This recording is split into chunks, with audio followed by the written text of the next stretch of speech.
అందరికీ నమస్కారం.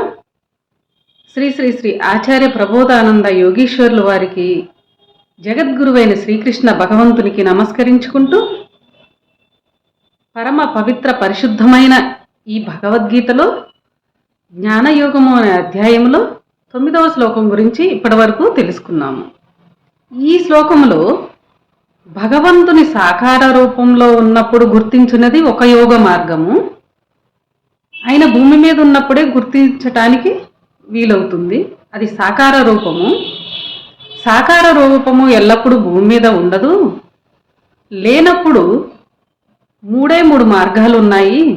అది 2 ధర్మాతీతమైనవి, ఒక మార్గము ధర్మ అతీతమైనది.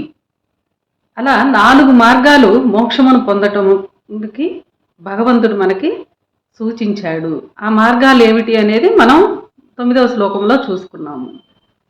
ఈరోజు 10వ శ్లోకము వివరించి తెలుసుకున్నాము. వీతరాగ భయక్రోధ మన్మయా మాముపాశ్రితాః బహవో జ్ఞాన తపసా పూత మద్భావమాగతాః.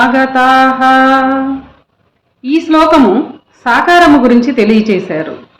భావము, భయము, ప్రేమ, కోపము విడిచి నా మీద ధ్యాస కలవారై నన్ను ఉపాసించువారు ఎందరో జ్ఞాన తపనచే పవిత్రులై నా స్వరూపమును పొందిరి.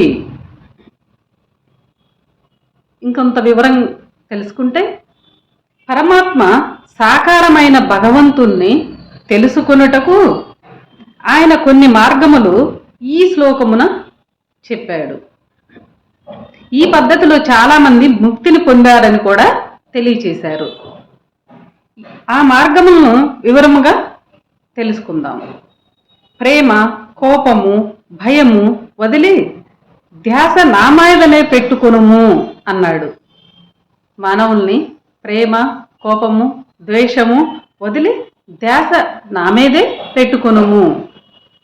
మన చుట్టూ ఉన్న వారి మీద ప్రేమ గుణము ఉండుట వలన మనస్సు యొక్క ధ్యాస వారి మీద ఉండును. సాకార భగవంతుని మీద ఉండదు. అందువలన నీకు మిక్కిలి ప్రేమ ఎవరి మీద ఉందో వారి మీద ప్రేమను వదిలివేయాలి. అట్లే ఇతరుల మీద క్రోధముండుట వలన మనసులో ఆ శత్రువే మెదులుచుండును. శత్రువును మనసులో నుండి తొలగించాలంటే కోపమును వదిలివేయాలి. నీవు ఎవరికి భయపడుచుందువో వాని ధ్యాస కూడా లేకుండా పోయి భగవంతుని మీద ధ్యాస రావాలంటే భయమును కూడా వీడాలి. భయక్రోధ రాగములు విడిచిన వారు భగవంతుని రూపము మీద ధ్యాస కలిగిన వారు, ఆయన ద్వారా బయల్పడు జ్ఞానము కోసము తపన కలిగి ఉన్నవారు. ఇక్కడ చూడండి ఎంత బాగా తెలియజేశారో.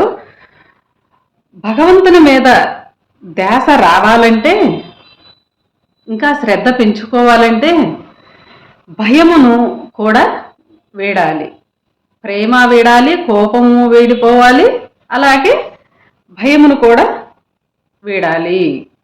భయక్రోధ రాగములు విడిచిన వారు భగవంతుని రూపము మీద ధ్యాస కలిగిన వారు, ఆయన ద్వారా బయలుపడు జ్ఞానము కోసము తపన కలిగి ఉన్నవారు. చాలామంది భగవంతుని సాకారమును తెలిసి మోక్షమును పొందినారు. జ్ఞాన తపన అందరికీ ఉండవచ్చును, కానీ ప్రేమ, భయము వదలాలంటే చాలా కష్టము. ప్రేమను జయించాలంటే ప్రేమ కలిగిన భార్యను, పిల్లలో బంధనములై కట్టివేయగలదు. భయమును జయించాలనుకున్న వానికి నీకు జ్ఞానమే వద్దు. జ్ఞానము కావాలంటే నిన్ను అట్లు చేస్తాము. భయము జయించాలనుకున్న వానికి నీకు జ్ఞానమే వద్దు, జ్ఞానము కావాలంటే నిన్ను అట్లు చేస్తాము, ఇట్లు చేస్తామని ఇంట్లో వారే బెదిరిస్తారు. అందువలన జ్ఞాన తపన ఉన్నా మన చుట్టూ దగ్గరగా ఉన్నవారే బంధములగుదురు.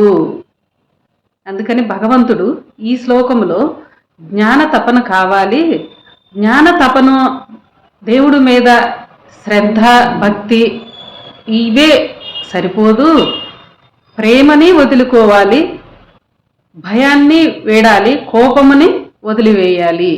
వీటిని వదిలివేస్తేనే భగవంతుని మీద దేవుడి మీద ధ్యాస కలిగి ఉంటారు. ఈ బంధనాలే మనకి ఎక్కువగా బెదిరిస్తారు, జ్ఞానంలో మనకి చాలా ఆటంకాలు ఏర్పడతాయి అని ఇక్కడ వాళ్ళే బెదిరిస్తారు. జ్ఞాన తపన ఉన్న మన చుట్టూ ఉన్న వారే బంధములుగా అవుతారు అని చెప్పారు ఈ శ్లోకంలో భగవంతుడు. అందరికీ నమస్కారం. మరొక శ్లోకంలో ఇంకా వివరంగా తెలుసుకుందాం.